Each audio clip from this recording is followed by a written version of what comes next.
Hello everyone. Today we are going to discuss some important questions which have came in your examination of NEET in the year 2020 and 2021. So let's start with the discussion. The reagent are in the given sequence of the chemical reactions will be. सबसे पहले आपके पास दिया हुआ है NH2. आपको बहुत अच्छे से पता है कि ये जो आपका रिएजेंट होता है ये होता है आपका डाईअज़ोटाइजेशन का रिएजेंट. किसका रिएजेंट होता है? डाईअज़ोटाइजेशन, जिससे आप NH2 यानी कि NH2 पार्ट को कन्वर्ट करते हैं N2 positive Cl negative, right. आपका वो बेंजीन डाइअज़ोनियम क्लोराइड हो सकता है, सब्सटीट्यूटेड हो सकता है, it can be anything, right. तो आपके पास क्या आएगा? This respective NH2 part will be converted into N2 positive Cl negative. ये कुछ आपके पास इस तरीके से आपको दिखाई देगा. You have your substituted, okay, and यहाँ पर आपके पास होता है इस तरीके से Cl negative. And we have some substituents also attached. This is Br, this is Br and this is Br. ये आपको कुछ इस तरीके से दिखाई देगा. इसको हम कहते हैं डाइअज़ोनियम पार्ट, राइट. तो ये आपका डाइअज़ोटाइजेशन कहलाती है. अब आपको बहुत अच्छे से बात पता होनी चाहिए कि अगर आपको इसको कन्वर्ट करना है, यानी कि आपको इस पूरे के पूरे पार्ट को सिंपल बेंजीन में कन्वर्ट करना है, तो उसके लिए आपके पास जो रिएजेंट यूज़ किया जाता है वो होता है C2H5OH. उससे ये पूरा का पूरा पार्ट हट जाएगा, जिससे कि आपके पास प्रोडक्ट जो आपको मिलेगा that will be something like this. Your product will be like this. You will get simply substituted which was before and this group will be removed. लेकिन आपको बहुत अच्छे से पता होना चाहिए कि ये किस रिएजेंट की हेल्प से हुआ है. ये इस रिएजेंट की हेल्प से हुआ है. That you need to remember, right. तो आगे चलते हैं. उसके बाद आपसे पूछा क्या जा रहा है कि इसमें से कौन सा रिएजेंट यूज हुआ है. That is your simple alcohol, right. Moving towards the next question. अब आपके पास आती है मैच द फॉलोइंग का क्वेश्चन. और ये कुछ इंपॉर्टेंट रिएक्शंस हैं जो आपके पास प्रेजेंट है आपके NCERT में. बिल्कुल डायरेक्ट सवाल है ये. तो आपको इस क्वेश्चन से साफ साफ समझ में आता है कि आपको नेम रिएक्शंस बहुत अच्छे से याद होनी चाहिए, बहुत ही ज़्यादा अच्छे से, राइट. सबसे पहले आपके पास आता है एक रिएक्शन जिसमें आप बेंजीन को बेंजल्डिहाइड में कन्वर्ट करने वाले हैं. उसके बाद आपके पास एक और रिएक्शन आती है जिसको हम किसी नाम से जानते हैं, right. Third reaction and the fourth reaction. तो आपको सबसे पहले नाम, कौन सा रिएजेंट यूज हो रहा है, कौन सा प्रोडक्ट बन रहा है. अगर देखो बेटा, इसमें अभी हमें मैकेनिज्म की बहुत ज़्यादा ज़रूरत नहीं है ना. मैकेनिज्म तो आपको जब आपको पूरा का पूरा लिखना होगा तब आपको आना चाहिए. यहाँ पर आपको तीन चीज़ें बहुत इंपॉर्टेंट है. What are your reactants, what is your reagent and what is your product, and one more thing, what is the reaction called as. तो चार चीज़ें हमें बहुत अच्छे से याद होनी चाहिए. Reactant, reagent, product and the name of the reaction. तो हम बहुत ईजिली ऐसे टाइप के क्वेश्चंस को कर लेंगे, राइट. तो पहली जो आपके पास रिएक्शन आती है आप ऐसे याद रख सकते हो, इसे हम गेटरमैन कोच रिएक्शन कहते हैं. CO से को याद कर लो तो गेटरमैन कोच रिएक्शन ये आपके पास होती है. यानी कि हम A लगाएंगे इसके साथ. This will be our A option. Second, आपके पास है एक कीटोन और रिएक्शन हो रही है आपके पास किसके साथ? NaOX के साथ, सोडियम हाइपोक्लोराइड के साथ. मतलब कोई भी आपका हैलाइड हो सकता है यहाँ पर. तो आपके पास ये जो रिएक्शन है इसे आप क्या कहते हैं? इसे आप कहते हैं हेलोफॉर्म रिएक्शन, यानी कि दिस इज B. आप आइडोफॉर्म रिएक्शन के अंदर इस चीज़ को पढ़ते हैं, वहाँ से आपको ये चीज़ बहुत अच्छे से क्लियर है. आपने बहुत सारी जगह पर आइडोफॉर्म टेस्ट पढ़े होंगे, बस वहाँ पर X की जगह पर I आ जाता है. तो ये हमें याद रखना है. नेक्स्ट आपके पास आता है कौन सी रिएक्शन है? एक आपके पास अल्कोहल है और एक आपके पास एसिड है. दोनों मिलकर क्या बनाते हैं? एस्टर बनाते हैं. तो ये आपके पास रिएक्शन है एस्टर. मैंने आपके सामने यहाँ पर एस्टर बना भी दिया है, साथ में वाटर रिलीज होता है, वो मैंने नहीं लिखा है. आप चाहें तो यहाँ पर -H2O करके लिख सकते हैं, but what as a main product you get is your ester. हमेशा इस बात का ध्यान रखना है जब भी आप एस्टर बनाते हैं तो ये वाला जो आपका रिस्पेक्टिव पार्ट होता है R-C-O ये आता है और यहाँ से आपके पास क्या आता है? ये आता है. तो ये आपको ध्यान रखना है, ठीक है. ये बात आप बहुत अच्छे से ध्यान रखेंगे कि आपके पास रिस्पेक्टिव एसिड में से कौन सा पार्ट रिलीज होगा और आपके पास अल्कोहल में से कौन सा पार्ट रिलीज होगा, ठीक है. ये आपका पूरा का पूरा पार्ट उठकर पीछे की तरफ आ जाता है RCOO और यहाँ पर OH बाहर निकल जाता है, यहाँ से H बाहर निकल जाता है और यहाँ से आपका ये पूरा का पूरा पार्ट रिमूविंग H पीछे आके जुड़ जाएगा. आप चाहें तो मैं इवन इसको एक बॉक्स में लिख देती हूँ जिससे कि आपको और ज़्यादा आसानी रहे. ये पूरा का पूरा पार्ट जाकर वहाँ पर जुड़ जाएगा. ये आपको ध्यान रखना है, बहुत अच्छे से ध्यान रखना है, ठीक है बेटा. तो ये आपके पास कौन सी रिएक्शन होती है? आपके पास होती है ये आपकी एस्टेरिफिकेशन रिएक्शन, जिसको हम सी नाम दे देंगे। तो हमारे पास लास्ट कौन सा बचा? हेल-वॉलहर्ट ज़ेलेंस्काई। आपको पता है ये आपके अल्फा पोजीशन पे जो एसिड का जो कार्बन होता है उससे नेक्स्ट पोजीशन को आपको पता है हम अल्फा कहते हैं। उस पोजीशन पर सब्स्टिट्यूशन होता है किसी भी हेलोजन का जो भी आपके पास प्रेजेंट है। यूजुअली हम ब्रोमीन यहाँ पर लेते हैं, तो यहाँ पर आपके पास क्या आ जाएगा? ब्रोमीन या whatever X is present, right. Here they have written X, तो यहाँ पर आपके पास आ जाएगा Hell Volhard Zelinsky as your answer and this will be your respective product. Excess में लेते हो तो एक और हाइड्रोजन अल्फा पोजीशन से सब्स्टिट्यूट हो सकता है, राइट। तो आंसर आपके पास क्या आ जाएगा बेटा? आपके पास आ जाएगा डी का है फर्स्ट, तो option number C will be the answer. D का फर्स्ट है, सी का फोर्थ है। Easily you can solve the question. इस तरीके से आपको करना है। तो हमें सिंपली 4 चीज़ों को याद रखना है। एक तो आपके पास रिएक्टेंट कौन सा है, एक आपके पास रिएजेंट कौन सा है अगर आप डायरेक्ट क्वेश्चंस को कर रहे हैं तो, एक आपके पास प्रोडक्ट कौन सा है, और एक आपके पास रिएक्शन का नेम क्या है। ये चारों चीज़ें आपको बहुत ही ज़्यादा अच्छे से याद होनी चाहिए। आपका बहुत टाइम सेव होगा जब आपके पास इस टाइप के क्वेश्चंस आएंगे तो, राइट। मैं यहाँ पर टिक कर रही हूँ ताकि आप ध्यान रखें। अब आता है ये रिएक्शन, कहता है कि आपके पास कोई ऐसा रिएजेंट यहाँ पर होना चाहिए था और ये आपके पास प्रोडक्ट होने चाहिए थे। तो देखते ही रिएक्शन में समझ में आ रहा है कि ये रिएक्शन जो हमारी कहलाती है ये हमारी कहलाती है डी कार्बोक्सिलेशन। कौन सी रिएक्शन कहलाती है? डी कार्बोक्सिलेशन रिएक्शन कहलाती है। इसमें आप क्या करते हैं, इसमें रिस्पेक्टिव आप जो रिएजेंट यूज़ करते हैं, इसमें आप जो अपना रिएजेंट यूज़ करते हैं सबसे पहले आंसर पे ही आ जाते हैं। तो वो NaOH के साथ आप यूज़ करते हैं कैल्शियम ऑक्साइड। क्या यूज़ करते हैं? NaOH के साथ आप यूज़ करते हैं कैल्शियम ऑक्साइड। यहाँ पर कैल्शियम ऑक्साइड का पार्टिसिपेशन ऑफ द रिएक्शन में कोई काम नहीं होता। It is only use as a deliquescent reagent, ठीक है। जो भी आपके पास कोई भी मॉइस्चर होगा उसको एब्जॉर्ब करने के लिए यूज़ किया जाता है, रिएक्शन में पार्टिसिपेट नहीं करता, राइट। अब जैसे कि आपके पास कोई भी रिएक्टेंट है, मान लीजिए कि आपके पास ये रिएक्टेंट है CH3 CH2 C double bond O negative Na positive. अब आप क्या करेंगे? मेन जो आपके पास रिएजेंट है वो तो बेटा NaOH ही है जो रिएक्शन करेगा। CaO रिएक्शन में पार्टिसिपेट तो करता नहीं है। तो क्या क्या उठाने वाले हैं आप यहाँ से? ये आपने उठाया CO2, यहाँ से आपने उठाया ऑक्सीजन, ठीक है बेटा। तो ये पूरा का पूरा पार्ट जो है ना बेटा, ये पूरा का पूरा पार्ट एक साथ चला जाता है और इसको हम क्या लिख देंगे? As Na2CO3।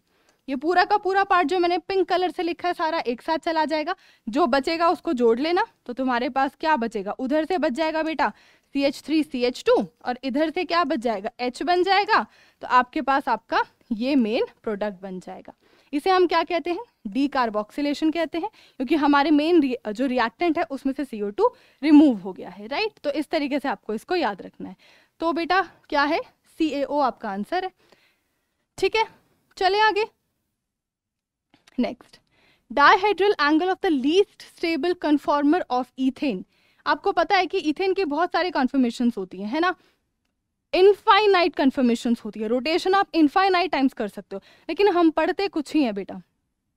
एक्लिप्स पढ़ते हैं हम, स्टैगर्ड पढ़ते हैं, half eclipsed, fully eclipsed, half staggered, fully staggered, है ना, जिसको हम गॉच के नाम से भी जानते हैं, एंटी के नाम से भी जानते हैं। बहुत सारी चीज़ें आप इस रिस्पेक्टिव टॉपिक में पढ़ते हैं। यहाँ आपसे सवाल क्या पूछा जा रहा है? लीस्ट स्टेबल कन्फॉर्मर, यानी कि आपको कौन से फॉर्म की तरफ जाना है? आपको जाना है बेटा एक्लिप्स्ड फॉर्म की तरफ। एक्लिप्स्ड फॉर्म जो आपके पास होगा वो आपका सबसे ज़्यादा कम स्टेबल फॉर्म होगा। तो कौन सा होता है? अगर आप न्यूमैन से बनाना चाहते हैं तो आप इस तरीके से बनाएंगे, ठीक है। ईथेन की बात हो रही है तो सभी के सभी हाइड्रोजन्स होंगे, है ना बेटा। ईथेन की बात हो रही है तो सभी के सभी हाइड्रोजन्स होंगे। और अगर आप 100 हॉर्स के हिसाब से बनाना चाहते हैं तो आप ऐसे बनाएंगे। This is the way. दोनों या तो बेटा उल्टा वाई बना दो या दोनों बेटा सीधा वाई बना दो। ये दोनों उल्टे वाई हैं, ये दोनों सीधे वाई हैं। दोनों इस टाइम पर क्या कहला रहे हैं? आपके एक्लिप्स्ड फॉर्म कहला रहे हैं, ठीक है। तो इनके बीच में जो एंगल आपको दिखाई दे रहे हैं, किसी के भी बीच में आप एंगल निकाल लीजिए जो अपने एक दूसरे के बिल्कुल आगे पीछे हैं बेटा, तो वो आपको साफ साफ दिखाई दे रहा है कि एंगल कुछ है ही नहीं वहाँ पर, है ना। ये जो आपको एंगल अगर मैं आपको यहाँ पर शो करूँ तो यहाँ पर इन दोनों के बीच में कोई एंगल है ही नहीं है। एंगल कितना है बेटा? 0 डिग्री का है। तभी इनको क्या माना जाता है? तभी इसको क्या माना जाता है बेटा? लीस्ट स्टेबल माना जाता है। क्यों? क्योंकि आपको पता है कि यहाँ पर एक टाइप का स्ट्रेन होता है जिसे हम क्या बोलते हैं बेटा? Torsional strain. क्या होता है बेटा? Torsional strain. ये स्ट्रेन असल में होता क्या है ना बेटा, आपके पास जो ये रिस्पेक्टिव बॉन्ड है ना, ये जो आपके पास रिस्पेक्टिव बॉन्ड है और ये जो आपके पास रिस्पेक्टिव बॉन्ड है, इनके जो इलेक्ट्रॉन्स है ना बेटा, वो आपस में एक दूसरे को रिपेल करते हैं, जिसको हम क्या बोलते हैं? टॉर्शनल स्ट्रेन कहते हैं, राइट। और इसकी वजह से क्या होता है? ये कन्फॉर्मर अनस्टेबल माना जाता है। तो लीस्ट स्टेबल, तो आपके पास जो एंगल होगा दैट विल बी 0 डिग्री। ध्यान रहे, ठीक है। एक्लिप्स फॉर्म होता है। अब आता है what is the IUPAC name of the organic compound formed in the following chemical reaction. ये रिएक्शन आपके पास जो है, आपको बहुत अच्छे से पता है कि आपका रिएजेंट जो आपको दिया हुआ है that is your Grignard reagent. और ग्रिग्नार्ड रिएजेंट से नीट के पेपर में कोई सवाल ना आए बेटा, ऐसा हो ही नहीं सकता, ये पॉसिबल ही नहीं, इट्स नेक्स्ट टू इम्पॉसिबल, ठीक है। तो करना क्या है, आपके पास एसीटोन है, उठा लो बेटा एसीटोन, ये आपके पास एसीटोन है और आपके पास आपके एरो पे क्या दिया हुआ है? आपको दिया हुआ है C2H5 MgBr। अब आपको बहुत अच्छे से पता है कि आपके ग्रिग्नार्ड रिएजेंट में कार्बन के ऊपर पोलैरिटी डेल नेगेटिव होती है, तो वो जाके अटैक करेगा किसी भी इलेक्ट्रोफिलिक सेंटर पे, जाके अटैक करेगा, इलेक्ट्रॉन डेंसिटी शिफ्ट हो जाएगी। आपको पता है कोई भी न्यूक्लियोफिलिक पार्ट जाके अटैक हमेशा इलेक्ट्रोफिलिक पार्ट पे ही करता है, और इस रिस्पेक्टिव रिएक्टेंट के अंदर इलेक्ट्रोफिलिक पार्ट वहाँ है जहाँ पर आपके पास डेल पॉजिटिव चार्ज लिखा है, राइट। तो अब आपके पास क्या आएगा बेटा? यहाँ से आपके पास इलेक्ट्रॉन डेंसिटी शिफ्ट होगी, यहाँ आपके पास कौन जुड़ जाएगा? C2H5 जुड़ जाएगा, और यहाँ आपके पास क्या प्रेजेंट है? CH3। अब क्या होता है बेटा? वाटर, यानी कि H positive and OH negative. Now this is going to attack this respective H positive ion. तो आपके पास जो प्रोडक्ट मिल जाएगा that will be CH3, COH, CH3 and C2H5। अब हम चाहें तो C2H5 को भी और खोल कर लिख सकते हैं, जिससे कि हमें हमारा लास्ट प्रोडक्ट एग्जैक्टली मिल जाएगा। अब आप चाहें तो इस क्वेश्चन में इसकी नंबरिंग भी कर सकते हैं, तो नंबरिंग आप करेंगे तो 1 2 3 4, ये आपकी सबसे लार्जेस्ट चेन है, तो आपके पास क्या नाम आएगा बेटा? 2 मिथाइल प्रोपेन 2 ओल। तो आपके पास answer will be option number D. 2 methyl propane नहीं होगा बेटा, ब्यूटेन होगा। आपके पास टोटल नंबर ऑफ कार्बन कितने हैं? 4 हैं, तो option number C will be the answer, है ना। 1 2 3 4, 2 मिथाइल पोजिशन पे, propane 2 ol. I hope this is clear to everyone. सभी को आंसर बहुत अच्छे से क्लियर है। चलते हैं आगे। Identify the compound that will react with the Hinsberg reagent to give a solid which dissolves in the alkali.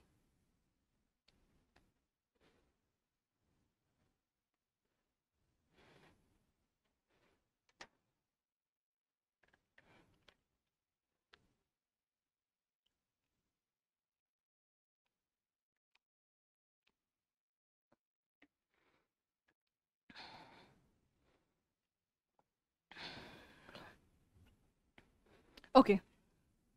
सबसे पहले अगर आपसे बात की जाती है हिंसबर्ग की, तो आपको हिंसबर्ग का रिएजेंट पता होना चाहिए, जिसे हम क्या बोलते हैं? Benzene sulfonyl chloride. क्या बोलते हो बेटा? Benzene sulfonyl chloride. Benzene sulfonyl chloride, जो आपको देखने में कुछ इस तरीके का दिखाई देता है। S double bond O, this is double bond O and this is Cl, benzene sulfonyl chloride. अब आपको बहुत अच्छे से पता होना चाहिए कि ये कैसे टेस्ट देता है और कब एल्कली में डिसॉल्व होगा नहीं होगा, सब चीजें हम यहाँ पर समझते हैं। अब मान लो बेटा ये आपके पास आता है क्या? Benzene sulfonyl chloride. आपको सबसे पहले पता होना चाहिए कि ये रिएक्शन कौन से अमीन से कर रहा है इस रिस्पेक्टिव क्वेश्चन के हिसाब से। मैं आपको इसका मैकेनिज्म समझा रही हूँ, फिर आप सेकेंडरी और टर्शरी में खुद से आइडिया लगा लेंगे, ठीक है बेटा। तो सबसे पहले आपके पास है लोन पेयर। आपको पता है बेटा लोन पेयर कहाँ जाके अटैक करते हैं? जहाँ पर होता है इलेक्ट्रोफिलिक सेंटर, ये यहाँ पर जाके अटैक करेंगे, electron density will be shift, तो आपके पास बनेगा एग्जैक्टली कुछ ऐसा. This is S, this is O negative, this is Cl, this is double bond O and this is NH2 and R with the positive sign on nitrogen, because nitrogen ने अपना electron जो है वो donate कर दिया है. क्या कर दिया है बेटा? डोनेट कर दिया है. हम एक हाइड्रोजन को इस तरीके से लिखेंगे. उसके बाद क्या होता है? लीविंग ग्रुप निकल जाएगा बाहर. क्या निकल जाएगा बेटा? Cl will be out as a leaving group. तो आपके पास बनेगा कुछ इस तरीके से. This will be the product S double bond O. यहाँ पर भी S डबल बॉन्ड O और यहाँ पर आपके पास क्या आ जाएगा बेटा? N पॉजिटिव H एंड साथ में क्या? HR. अब आपको पता है कि यहाँ पर Cl नेगेटिव भी आपकी रिएक्शन के अंदर बाहर निकला है. क्या निकला है बेटा? Cl नेगेटिव भी बाहर निकला है. अब आपको पता है कि नाइट्रोजन के ऊपर पॉजिटिव चार्ज तो स्टेबल होता नहीं है, तो क्या करेगा? ये Cl नेगेटिव जाके इस रिस्पेक्टिव हाइड्रोजन के ऊपर क्या करेगा बेटा? अटैक करेगा. कहाँ पे अटैक करेगा? इस पे अटैक करेगा. ये निकल जाएगा बेटा बाहर. तो आपके पास क्या प्रोडक्ट बनेगा? देखो, the product will be like this. S double bond O and you will be having NHR. ये आपके पास आपका प्रोडक्ट बन जाएगा और यहाँ पर हम लिख देंगे बेटा -HCl, क्योंकि Cl नेगेटिव ने H को खींचा तो आपके पास क्या आया? -HCl. यहाँ तक का स्टेप इसे हम पहला स्टेप मानते हैं. ये पूरा का पूरा स्टेप क्या माना जाता है? पहला स्टेप. जब आपने नाइट्रोजन के ऊपर से पूरा का पूरा चार्ज हटा लिया बेटा, उसको फर्स्ट स्टेप कहा जाता है. बहुत अच्छे से क्लियर होना चाहिए, ठीक है.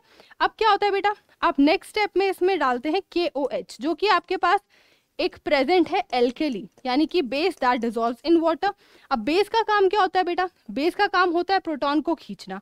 तो बेस आके इस प्रोटॉन पे अटैक करेगा और खींचेगा, बिल्कुल खींचेगा. तो क्या बनना चाहिए बेटा? आपके हिसाब से क्या बनना चाहिए? देखो, आपके हिसाब से ये बनेगा. बेंजीन है यहाँ पर SO2 है ना बेटा?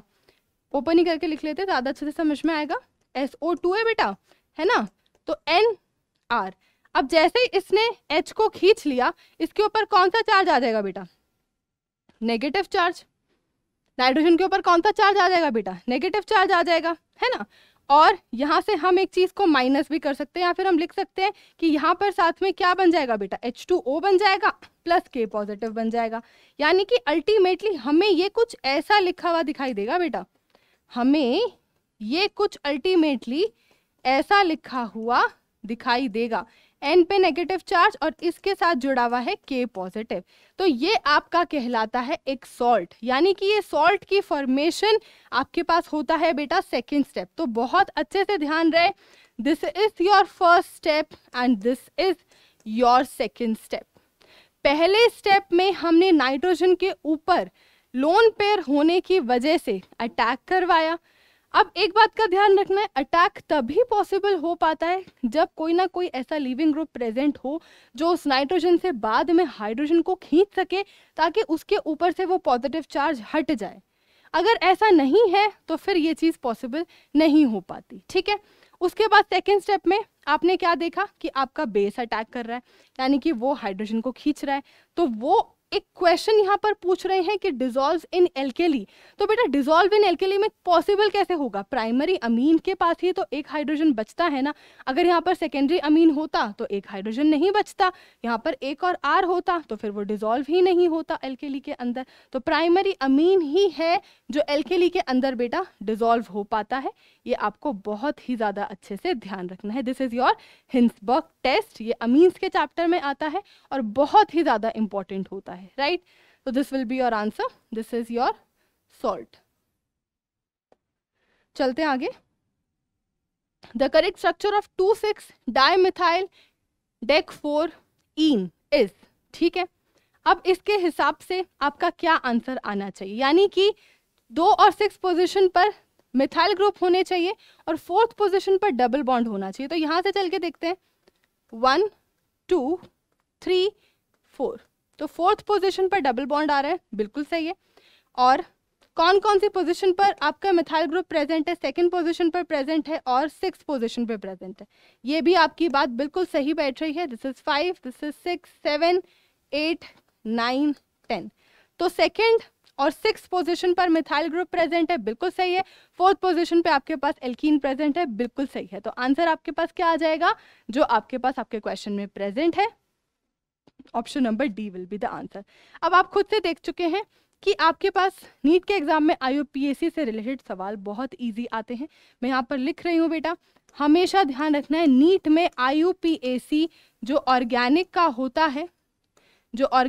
होता है बेटा वो बहुत ही ज़्यादा इजी आता है, तो आपको ज़्यादा दिमाग उसमें लगाना है ही नहीं, ध्यान रखना है। आपको कुछ इधर उधर फालतू की बुक्स पढ़ने की ज़रूरत नहीं है ना। जब आता ही बेटा सवाल एक है और वो भी इजी सा आता है तो हम इतना दिमाग क्यों लगाएं, है ना। नेक्स्ट, अब आता है the major product of the following chemical reaction. ध्यान से देखो बेटा, ये जो आपके टाइप की रिएक्शन है इसे हम इलेक्ट्रोफिलिक सब्स्टिट्यूशन रिएक्शन कहते हैं। अब आपको ये पता है कि HBr की एडिशन हो रही है तो बच्चे के दिमाग में आता है या तो मार्कोवनिकॉफ रूल फॉलो होगा या एंटी मार्कोवनिकॉफ रूल फॉलो होगा। तो आपको बहुत अच्छे से पता है ये आपके पास क्या प्रेजेंट है, ये आपके पास परऑक्साइड प्रेजेंट है, बेंजोइल परऑक्साइड। हम यहाँ पर सिंपल परऑक्साइड ही लिख देते हैं।